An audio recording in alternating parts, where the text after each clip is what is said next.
Assalamu alaikum rahmatullahi wabarakatuh. Hordoftoota fi kabajamtoota daawwattoota kiyya akkam nagaa jirtu baga jiraattani baga walitti deebinee isinin jedha nyaata biraatiin nama walitti deebinee jirra nyaata akka warra arabnitti dalagdutti haala kamiin mana madaamii keessatti akka dalagnu isinitti agarsiisna warroonni hin beekne asumaan baradhaa isinin jedha. Akkuma agartan kana goomman xiqililii fi kuusaa hojjetu ennaa jechuudha. Goomman xiqililii haala kamiin hojjetama akkamitti hojjetama wanna jedhurraa kan ka'e jechuudha.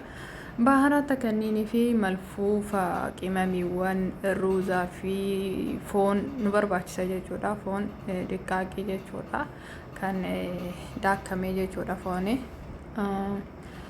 Kaan immoo baharata yookaan immoo qimamiiwwan adda addaatu nu barbaachisa. Qimamii kanneen keessaa isa kam jechuu keessan waan hin oolle tokkoffaa filfil aswadii, kurkumii fi soogiddaa tu barbaachisaa jechuudha. Akkuma agartan foon daakamaan hin jira, loomiin hin jira, qullubbii adiin hin jira, kaliin namni beektan hin jirtan jechuudha. Kal limoona jechuudha.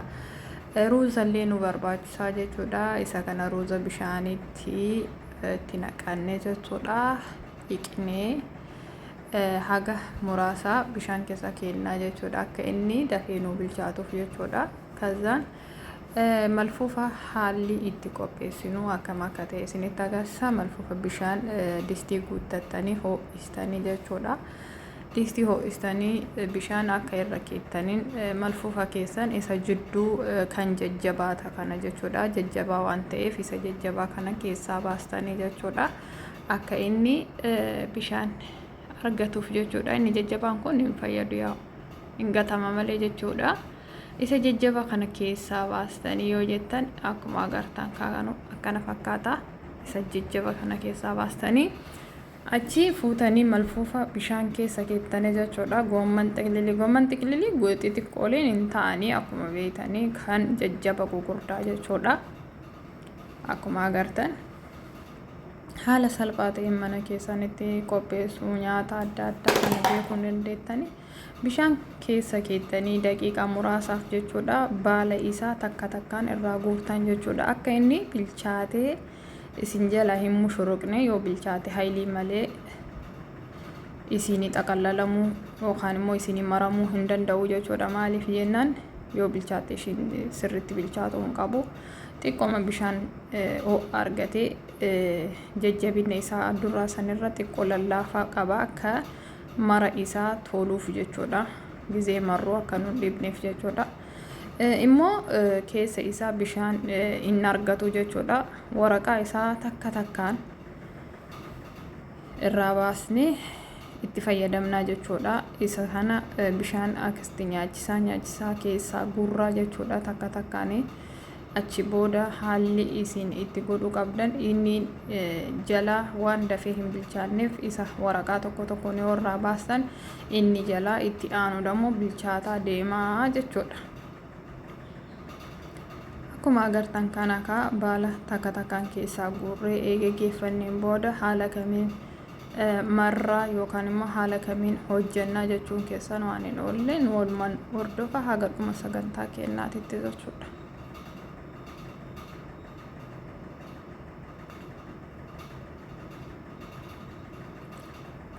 Haaluma kanaan kunoo keessaa baafannee geeffannee xumurree jirra.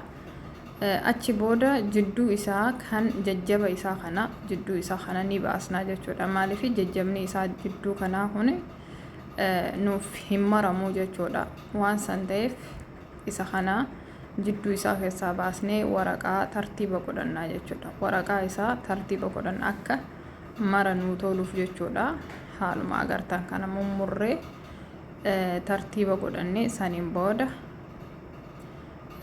foonii fi ruuzaa fi qimamiiwwan dura qopheeffan walitti maknaa jechuudha. Achi booda eega walitti makneen booda hin marraa jechuudha. Haala itti maramullee isinitti agarsiisnaa jechuudha. Inni kun akkanatti sirraa'ee qopheeffannee jirra jechuudha. Haala bareedaa ta'een jechuudha akka isin hin dhibne. Isa jidduu keessaa garuu muruu qabdanii maaliif isin hin maramu yoo isa keessaan baasiin jechuudha.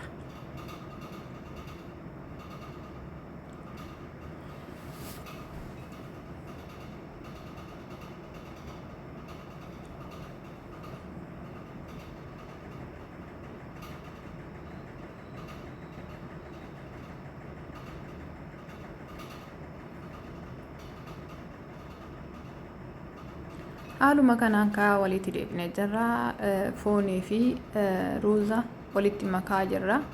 Akkuma beeytanii foon daakamaa ta'uu qabaa jechuudha. Mummuramaa isinitti fakkaachuu danda'a garuu mummuramaa miti, kun daakamaadha. Walitti ruuza wajjin walitti bukeessine walitti makamaa jechuudha. Akkuma agartan xiqqoo irdii itti godhattanii filfila aswadii itti godhattanii baaraata jechuudha.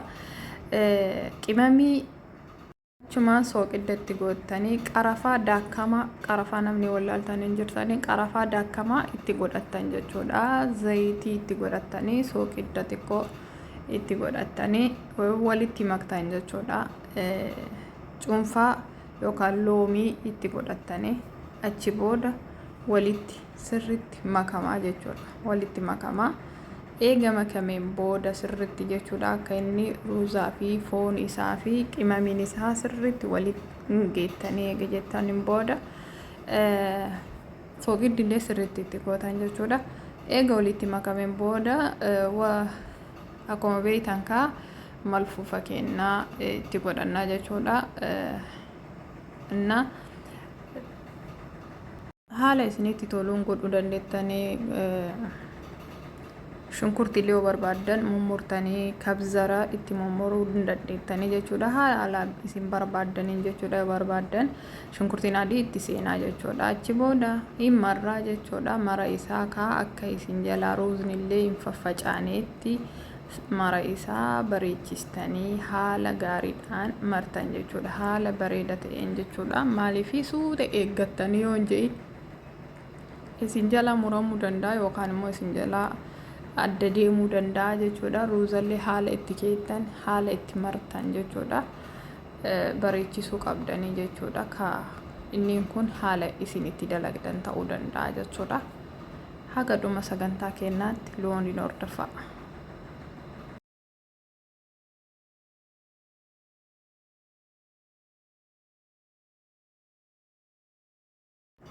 Haala argaa jirtan kanaan kaa maramee geeffamee jira jechuudha. Haala bareedaa ta'e kanaan akkasitti qopheeffattanii ergasii immoo maal gochuu qabnaa yoo jettan distii fidattanii jechuudha. Distii keessatti isa jidduu keessa murtanii turtan sanii distii gara jalaatiin gootanii, maaliif distiin akka isin jalaa gubdee hin qabanneef jechuudha.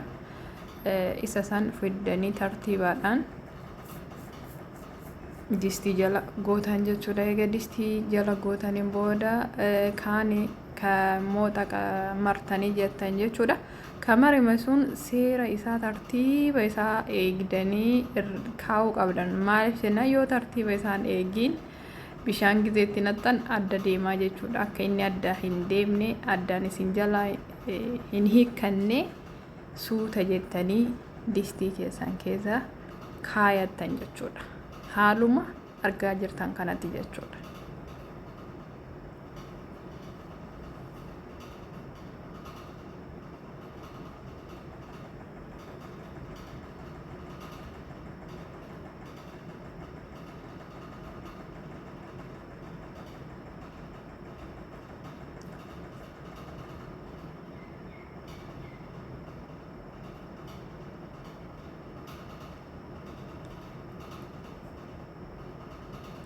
Haaluma argaa jirtan kanatti geggeeffatanii booda qullubbii adii qunciftaniitiin akkanuma jira isaa jechuudha. Qunciftaniitumaan itti naqattanii jechuudha. Qullubbii adiin hedduu mi'aa jechuudha. Nyaata mi'eessaa, nyaata hunda keessatti yoo fayyadamtan hedduu mi'aa. Achiin booda sooqidda itti godhattanii booda sahaanii fiddanii sahaanii jidduu isaa akka inni ol hin deemne jechuudha. Sahaanii irra kaa'attanii achi bishaan itti naqattanii bishaan ho'aa ta'uu qaba. Akka ligidii itti naqne bishaan ho'aatti naqxanii bishaan ho'aatti naqxanii sahaanii fidattanii sahaanii isaa itti gadi qadaaddanii jechuudha. Maaliif yoo jettan sahaanii kana yoo itti hin qadaadin isin jala ol deemaa jechuudha. Gizee san immoo adda hiikkatuu danda'a. Sahaaniin kun immoo tartiiba isaa eegee qabatee akkasumatti taa'an jechuudha. Achi booda ibiddarra ni kaa'attanii saniin booda qadaaddattanii sa'a tokko yookaan immoo daqiiqaa 45 jechuudha. Yaani isaaba elektiriikii keessanii yookaan immoo gaazii keessaniiti haala ho'a dafee ka ho'u yoo ta'e yoommoo ka dafee hin ho'ine taate jechuudha. Haala gaazii keessanii yookaan elektiriikii keessaniiti sa'a tokko booda nyaanni kun bilchaatee ka ajaa'ibaa ta'a jechuudha.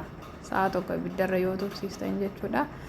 Haga ammaa nu hordofuu keessaniif hedduu galatoomaa. Haga dhuma sagantaa keenyaatiin nu hordofuu keessaniif galatoomaa. Warroonni like, subscribe, share nu godhaa.